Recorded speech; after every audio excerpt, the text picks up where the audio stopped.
আমরা ভাত খেয়ে অভ্যস্ত, কিন্তু ছেলেপেলেরা প্রতিদিন সকালবেলা ভাত খেতে চায় না। তাই আজকে একটু অন্যরকমভাবে ট্রাই করলাম ওর জন্য একটু হেলদি ব্রেকফাস্ট। বেশি প্রোটিনও দেওয়া যাবে না, সেই জন্য পনিরটাকে একটু মেপে নিয়ে হাফ করে নিলাম।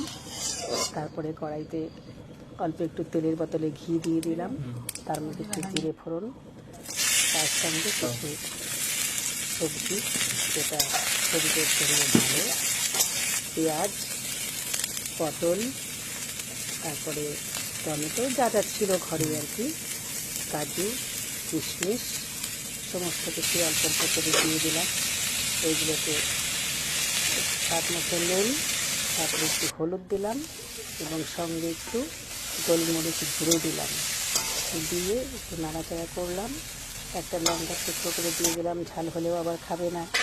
তারপরে ভাতের পরিমাণটাও মেপে নিয়ে ভাতটাও দিয়ে দিতে হবে। এই পনিরটুকু দিয়ে দিলাম, কাঁচা পনিরই, এখন একটু গরম মশলার গুঁড়ো দিয়ে দিলাম, এখন ভাতটা দিয়ে দিলাম। যাই হোক, দেখা যাক খেতে ওর ভালো লাগে কি না।